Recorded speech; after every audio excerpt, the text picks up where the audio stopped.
There is a moment, quiet and unnoticed, where the invisible becomes visible. A thought, held with feeling, begins to take shape, not in some distant tomorrow, but here, now. This is your sign. The outer world is yielding to the inner conviction. It is already manifesting. Do not look to appearances for confirmation. Appearances will lie to you if you do not understand their origin. The world you see is but a shadow cast by your assumptions.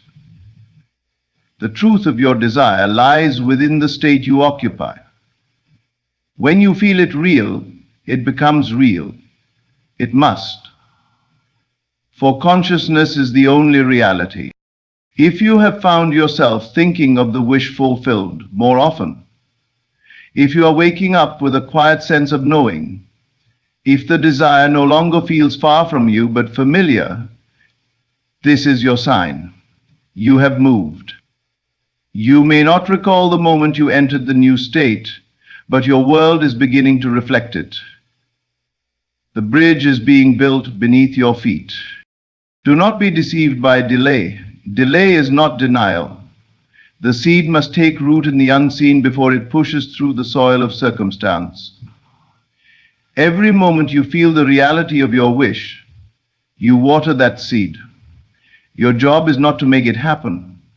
Your job is to live in the feeling that it already has. A random message, a conversation overheard, a sudden peace replacing anxiety.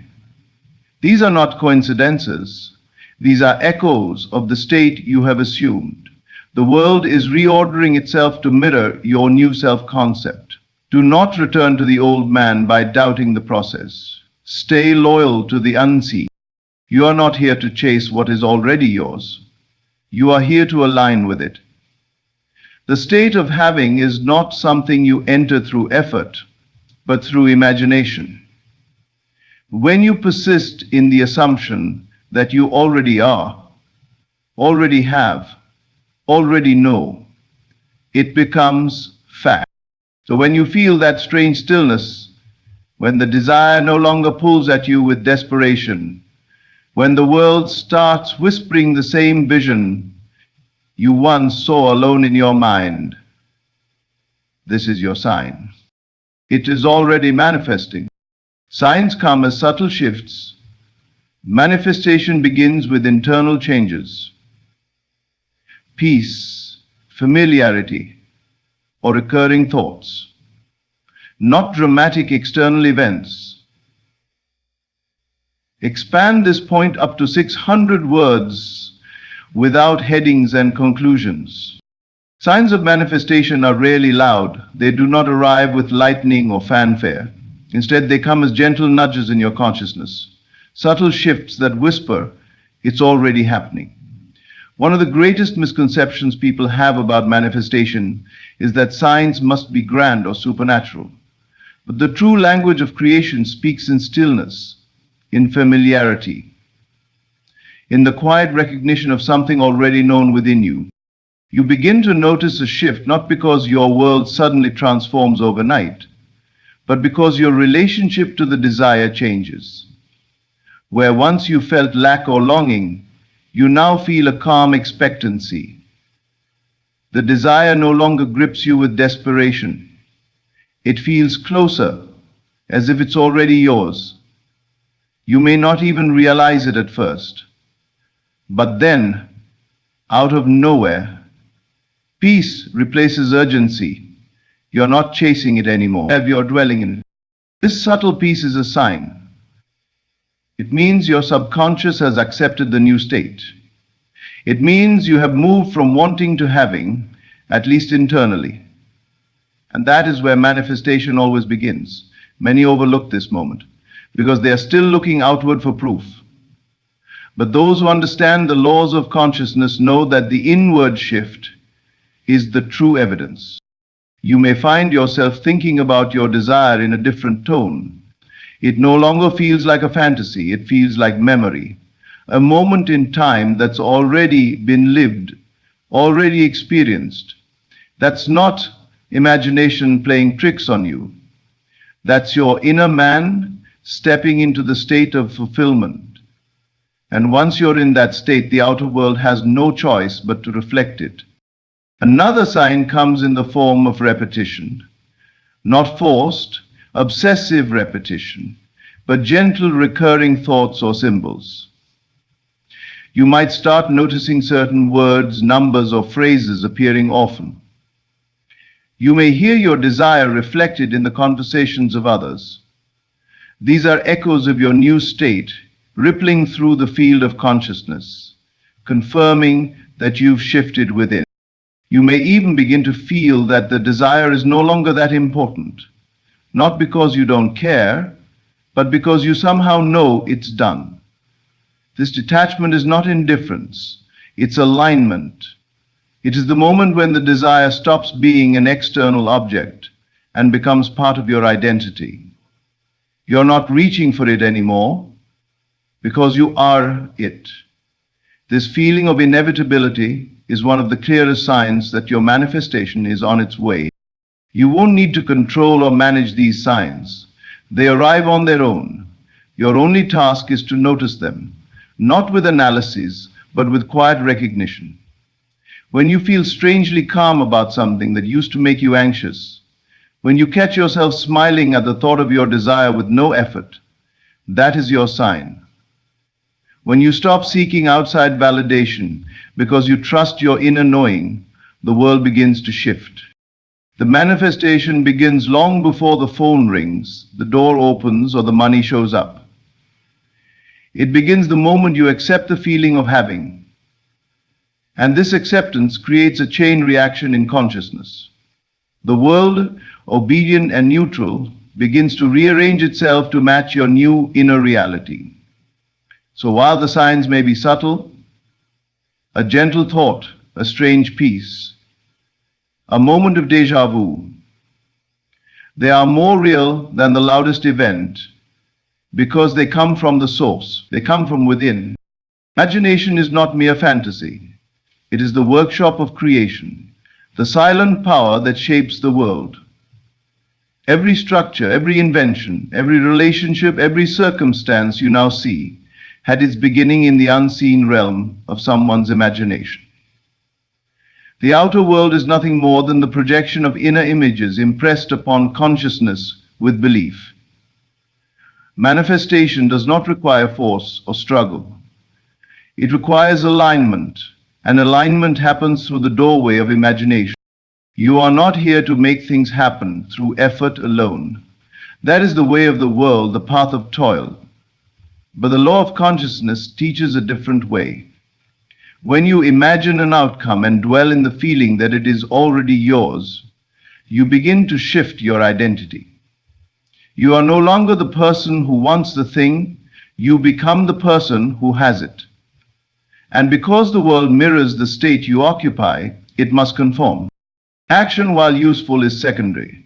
It flows naturally from the state you've assumed, but the state itself is chosen in imagination. It is there, in the unseen silent theater of your mind, that the real work is done. When you sit quietly and imagine walking through the house you desire, hearing the voice of the person you love, experiencing the health you long for, you are not daydreaming. You are entering the state of the wish fulfilled. And the longer you remain there with feeling, the deeper it sinks into the subconscious, which faithfully reproduces it in the external world. This is not about forcing images or repeating words without emotion.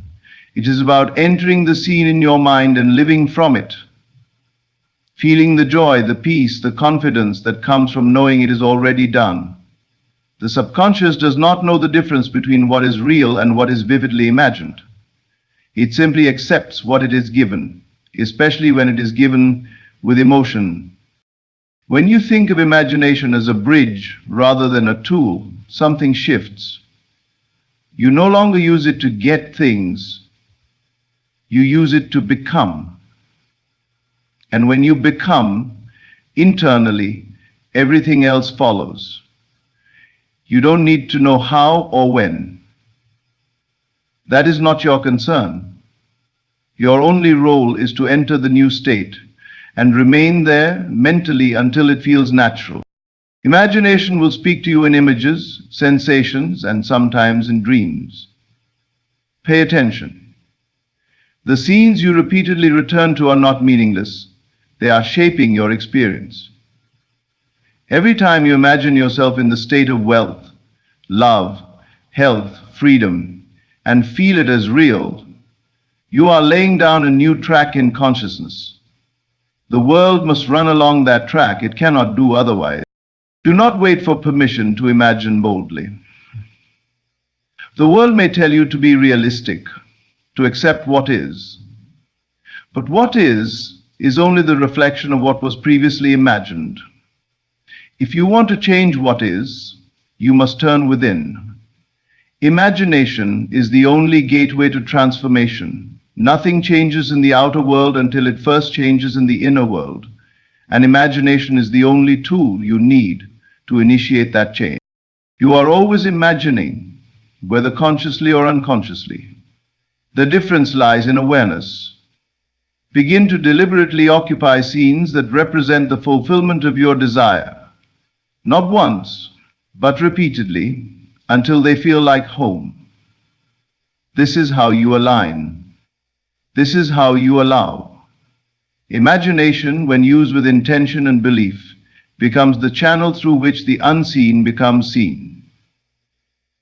It is not wishful thinking, it is the law in motion. Circumstances have no power of their own.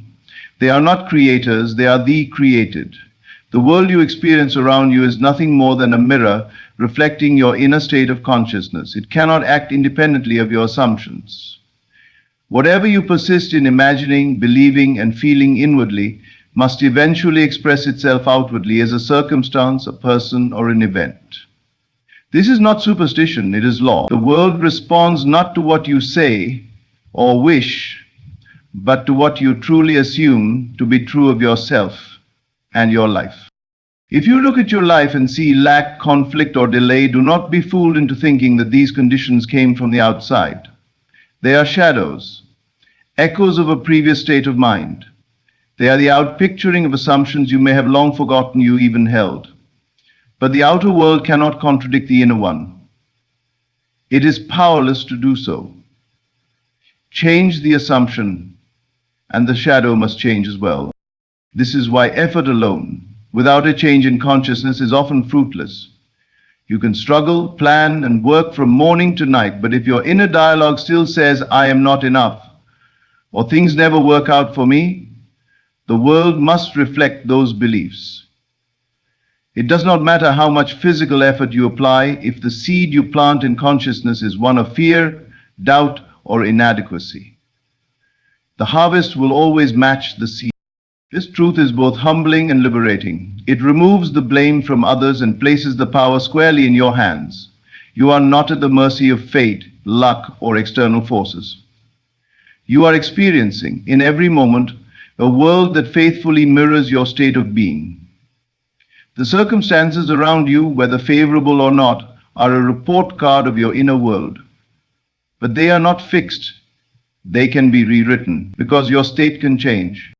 You may be tempted to react to what you see, but reaction only reinforces the old state. Instead, step back and observe your life as a reflection, not of who you are inherently, but of the assumptions you've persistently accepted. This detachment gives you the freedom to revise, to reimagine, to shift. If your current world is a shadow, then the substance lies within you, and it is there you must go to make a change. When you begin to live from the assumption of the wish fulfilled, regardless of present appearances, you are planting a new cause in consciousness. The old world may linger for a time, just as a shadow doesn't disappear the moment the light changes direction, but it must fade. It cannot sustain itself without the support of your belief. Persist in the new assumption long enough, and the world will bend to it. It has no choice. People, events, and conditions will rearrange themselves to accommodate the state you occupy. You will find that those who once opposed you begin to support you, that opportunities arise where none existed before, that what once seemed impossible becomes natural and inevitable. But all of this begins within. The cause is always internal. The world is the screen, and your imagination is the projector. So do not fear circumstances. Do not be discouraged by what appears. Appearances are deceiving if you do not understand their origin.